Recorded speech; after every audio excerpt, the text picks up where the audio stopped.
is the same group, and we can go name by name, who was involved in conduct that should have been either prosecuted or resulted in at least significant questioning before a grand jury. They're the ones making these decisions now.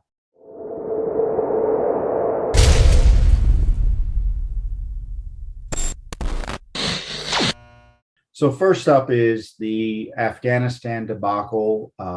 Thousands of American lives, who knows how many, put at risk and maybe still at risk, thanks to Joe Biden's precipitous and unthinking surrender to the Taliban. That's right, he surrendered to the Taliban before he secured American blood and treasure.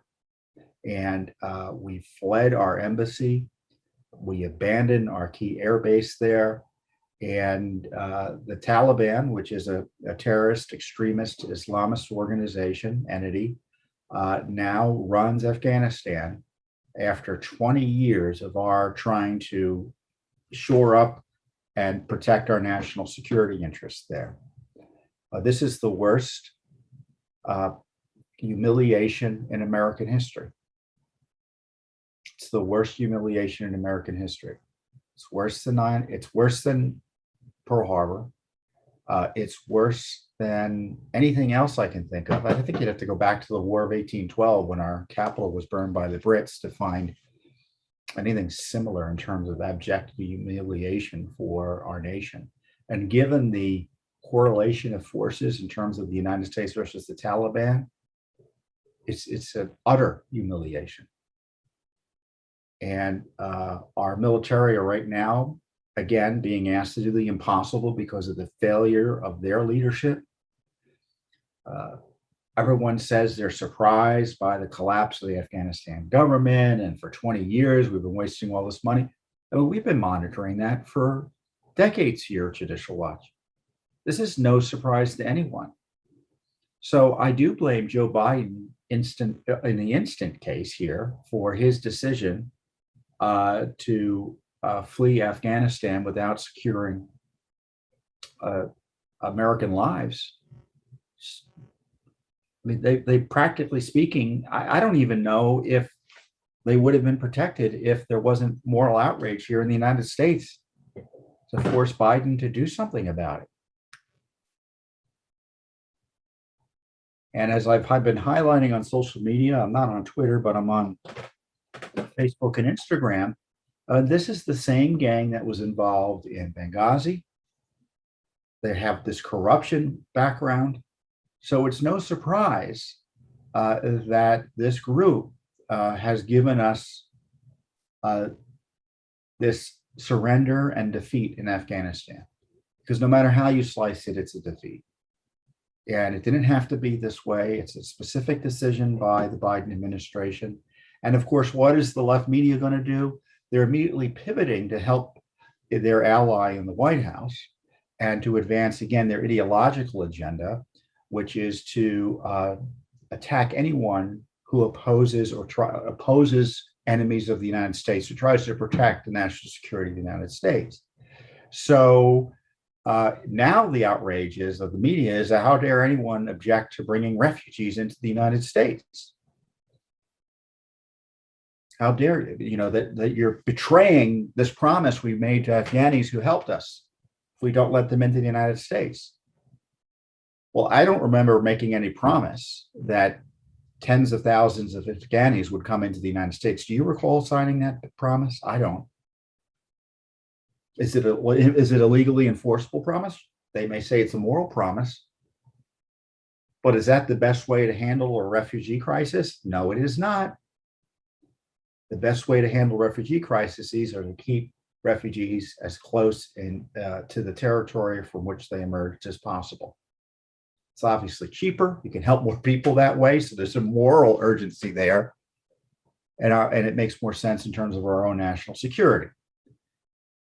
Because do you trust the Biden administration to forget about thoroughly vet? How about basically vet any so-called refugees coming in here to the United States? Of course not. Of course not. And, Joe Biden deserves a lot of blame. Obviously, the folks who advised him deserve blame.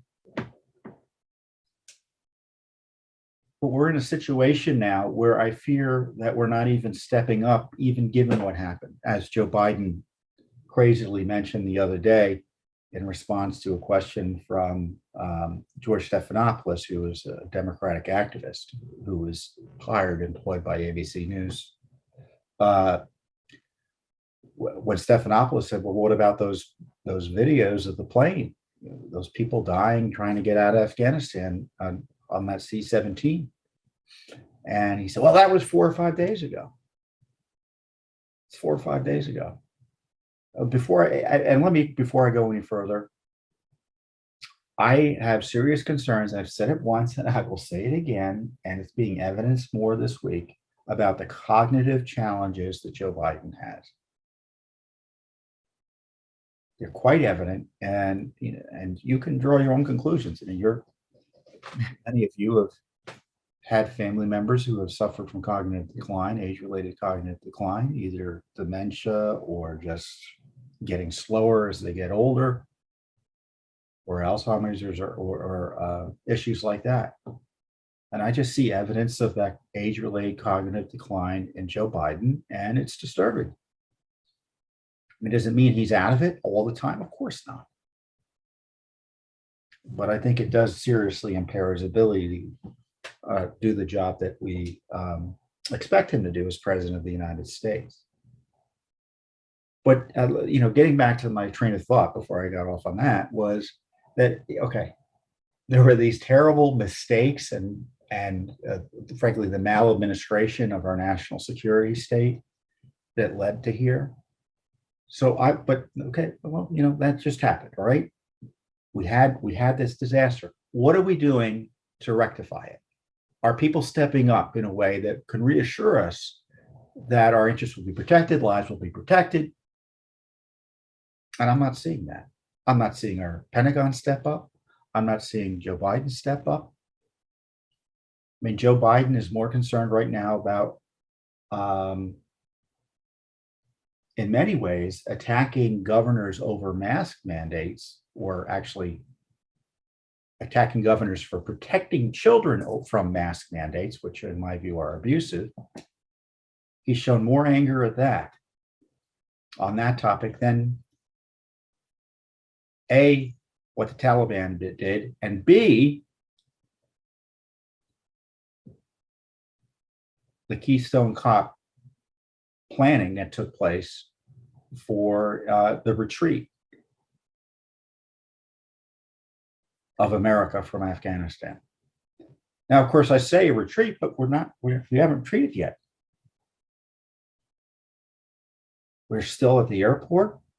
We've abandoned our air base. Some have said that we should take it over again. And so what is the left doing? Again, they're moving on from, everyone, practically speaking, has been critical of Joe Biden. And I'm not going to repeat all the criticism, all the evidence of lies and incompetence that the media has been, can't ignore even. But the left wants to move on. They want to move on. There's a story today that the Biden administration thinks, well, this will be passing. They're not worried about it not because they feel a moral responsibility for what they did to our country and to the the negligent and reckless way in which they put lives at risk. It's because they think people will move on. And that's not a bad bet, isn't it? Because they have the media in their back pocket, which of course is now pivoted to attacking those who oppose tens of thousands of refugees coming into the country. And soon we'll be hearing that we can't criticize the Taliban even. Remember that famous, I forget the report, who was it? Either the ISIS person or some other Islamist terrorist. One of the big media referenced them as an austere religious scholar. So the terrorist front group known as CARE, Council for Arab Islamic Relations is out there saying we're not allowed to use jihadists, use the words jihadists or Islamists. And of course, that's what happened after Benghazi. You may recall Benghazi was attacked, the consulate was attacked, or a special mission compound, which is another scandal. It wasn't even a consulate, was attacked by terrorists. What was the response of the Obama administration? To go after the person who created the video that was seen as negative towards Muhammad. And they worked with Islamist radicals to suppress and advocate for censorship of speech that was critical of Islamist radicals. So you can bet the CRT agenda, to the degree there's been a delay because of the shock of what happened in Afghanistan, will quickly be asserted over the media analysis and discussion and narrative of the Afghanistan debacle. Now, as I said last week, I suspect you didn't need to be an intelligence person to see, or a member of the intelligence community, to notice that things were going south in Afghanistan rather quickly. I mean, here last week on Friday, I said, well, they'll probably be taking over by next week. It's not because I know anything, I'm brilliant or know anything secret. It was quite obvious what was happening, but it was a surprise to the Biden administration. And to me, it just kind of shows you this is the consequence of the corruption and not holding people accountable, because they think they can do no wrong and there's no accountability. It not only bleeds into the corrupt acts that we're concerned about, but it also bleeds into the policy acts that we're concerned about. As I said, this reckless disregard for national security and the safety of Americans. Jake Sullivan, who we questioned under oath, he's a national security advisor. We questioned him under oath in our Clinton email litigation. He used the Clinton email network when he was working for Hillary Clinton at the State Department. He's the now national security advisor for Biden. Susan Rice is still over there. You know who Susan Rice is. Victoria Nuland, who was doing all sorts of terrible things at the State Department, especially when it came to abusing her position to target President Trump to help Hillary Clinton win in 2016 and then to undermine him after Trump did win. Joe Biden himself involved in the illegal, or in my view, the illegal, what I believe to be the illegal unmasking and targeting of Joe Biden and Trump and others. Obama, of course. So the same group, and we can go name by name, who was involved in conduct that should have been either prosecuted or resulted in at least significant questioning before a grand jury, they're the ones making these decisions now. And who benefits in Afghanistan? I guess potentially, Russia and China. They don't necessarily, I think the people can overstate the direct benefit to them of the Taliban taking over, but they obviously benefit when the United States loses. Appearances count.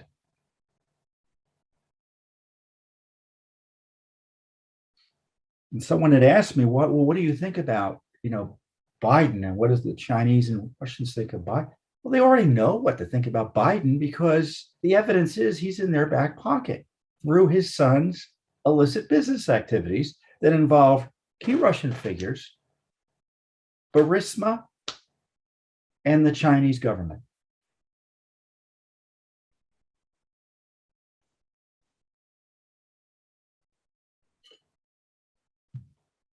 So they've taken the measure of Joe Biden. So this is just further confirmation. But, and it highlights the big issue here that our deep state agencies, and by agencies, I mean all federal agencies, are run largely, I know there are exceptions, but the exceptions, in my view, prove the rule, run by liars and incompetents.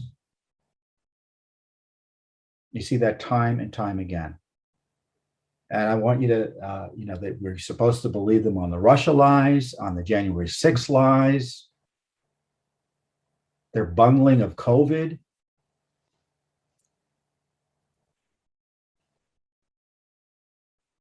And now Afghanistan. So what is Judicial Watch going to do? We do what we always do. We don't rely on Congress to do an investigation. Congress knew what was happening in Afghanistan. They knew what was likely to happen.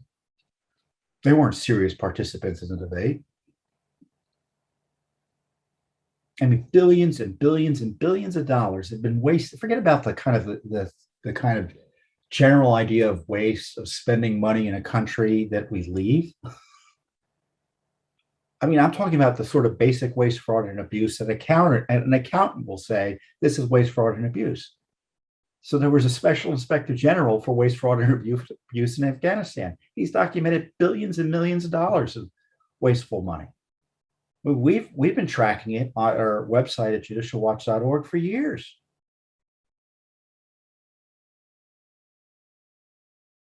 So it was a waste even while we were there.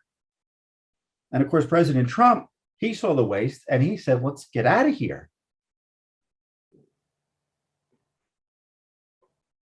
And now the Biden administration is saying, well, his deal was, we were forced to do, well, which is a big lie.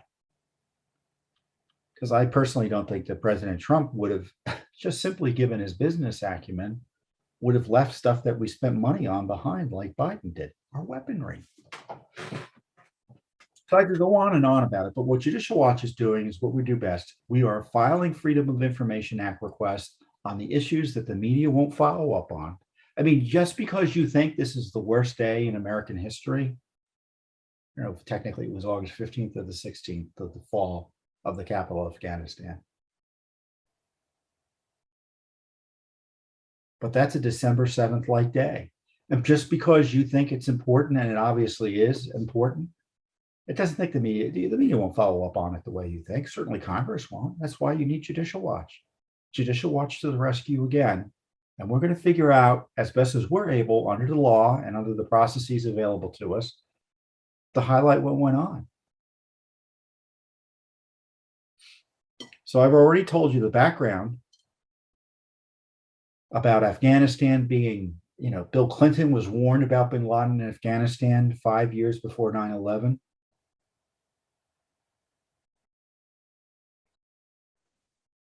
So the big question is, are we going to have a competently run military and response that protects American lives in the short term, protects our national security in the short, medium, and long term from the Joe Biden surrender being used as a vehicle to further undermine our own nation by bringing in foreign nationals no one voted to bring in, practically speaking. And thirdly, because there's going to be no accountability. I mean, the president, he's going to be president for the next few years at least. He's not going to resign. People can call on him to resign, but why would he resign? This town has shown that if you're a left-wing politician, by and large, you won't be held accountable. There won't be any impeachment. There won't be anything like that. There should be. For that and other reasons, this is to me just one more reason to pursue an impeachment inquiry against President Biden.